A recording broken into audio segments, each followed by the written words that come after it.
Oke teman-teman, ini hari pertama kita di Desa Sukamaju. Dosen bilang di sini belum banyak akses pendidikan formal. Katanya anak-anak di sini bahkan nggak kenal apa itu Pancasila. Wajar lah, pendidikan mereka kan terbatas. Justru di situ peran mahasiswa dibutuhkan. Gimana bisa ya, padahal kan Pancasila dasar negara. Tahap terpasi dulu, baru susun program. Oke, Ayo. Gas! 24 hours later. Oke, hasil pengamatan kemarin malam gimana? Aku ngobrol sama ibu-ibu, mereka kira Pancasila cuma bacaan pas upacara. Anak-anak muda juga kurang tahu, tapi mereka penasaran. aku malah ketemu bapak-bapak, dia bilang bahwa Pancasila itu nama jalan di kota. Ini bukti kalau Pancasila bukan hanya sekedar hafalan, tapi harus diimplementasikan dalam kehidupan. Berarti urgensi pendidikan Pancasila bagi mahasiswa itu nyata. Kita yang sebagai mahasiswa harus jadi penyambungnya. Mbak, kami dari Universitas Jambi mau ngobrol sebentar. Oh iya, masuk Mbak. Mbak, kalau dengar kata Pancasila, apa yang Mbak ingat? Itu yang dibaca anak sekolah waktu pacaran kan? Mbak, tapi Pancasila juga panduan hidup. Contohnya waktu tetangga bantu Mbak sakit, itu juga bagian dari Pancasila. Oh, masa iya? Iya Mbak, itu namanya kemanusiaan dan gotong royong. Kita terjalan ya, uang kas masih kurang dikit, tapi masih bisa dirundingi lagi. Iya, setuju. Semua kerja bakti semua.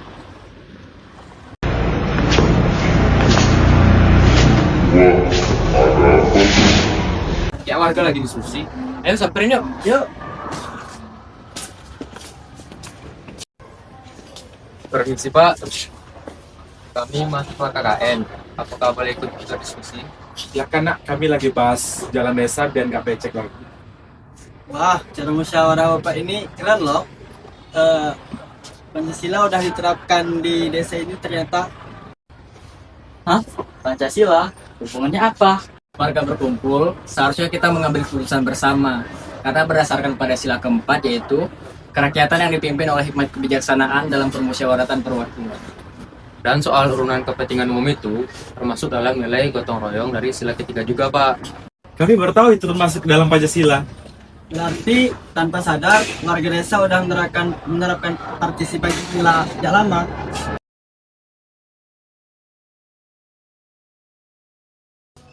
Ternyata masyarakat di sini sudah menerapkan nilai Pancasila, tapi nggak tahu istilahnya.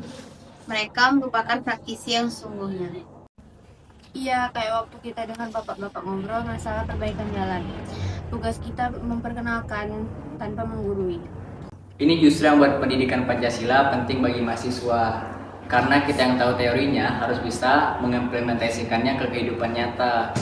Kalau mahasiswa cuma tahu isi sila tapi nggak paham cara pengaplikasiannya, ya kosong. Makanya peran kita datang bukan ngajarin kayak guru, tapi jadi penghubung antara teori dan praktek. Daripada ngejelasin Pancasila sebagai hafalan, mending kita langsung kasih contoh mereka biar mereka lebih mengerti. Contohnya itu seperti diskusi santai atau aktivitas gotong royong dan lainnya. Intinya pendidikan Pancasila bukan cuma buat tahu, tapi buat dijalani dan diterusin. Dan desa ini jadi cermin realnya. Setuju, besok kita kumpulkan para warga desa. The next day.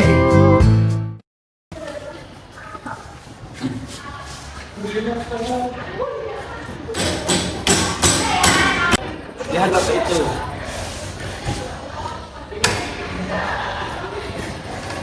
Walaupun dia sendirian, dia fokus untuk memperbaiki kursi yang rusak. Itu effort nyata untuk warga desa. Kekompakan dan rasa memiliki itu adalah fondasi negara kita. Seperti Bapak itu melakukannya sendiri tanpa sadar.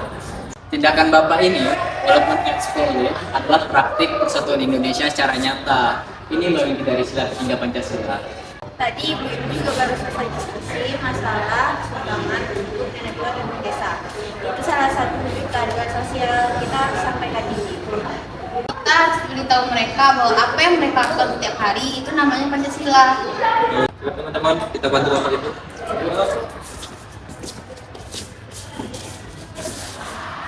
Pak, kami dari mahasiswa KKN, boleh kesini bantu? Kenapa nggak dari tadi? Saya kebetulan udah capek nih. Udah bantu yuk. Maaf telah Pak.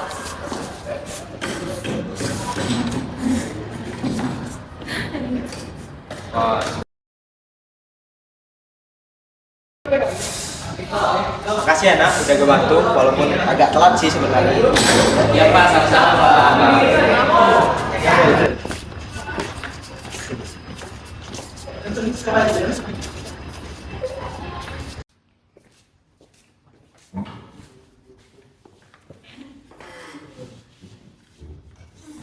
Baru terasa bedanya belajar di kelas dan di lapangan. Kalau mahasiswa nggak paham nilai urgensinya, maka masyarakat juga nggak paham apa itu nilai Pancasila. Pancasila itu bekal, bukan hafalan. Dan mahasiswa bukan hanya sekedar pelajar, tapi juga penggerak. Inilah buktinya kenapa kuliah Pancasila nggak boleh diremehkan.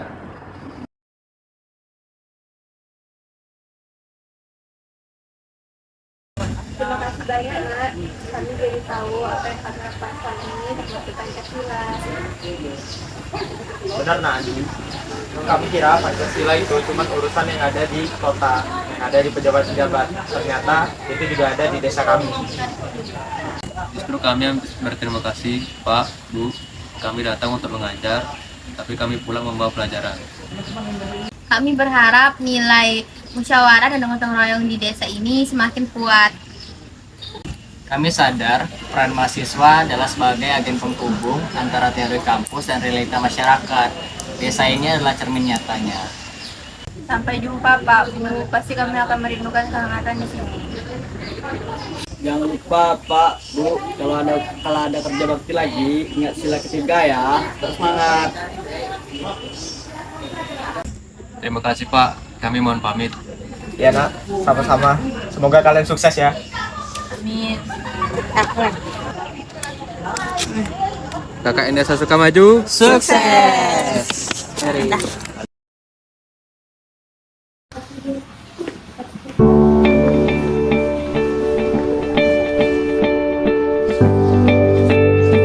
Pesan moral dari video ini adalah Pancasila itu bukan sekedar hafalan atau bacaan saja, tapi kita juga harus menerapkannya di kehidupan sehari-hari.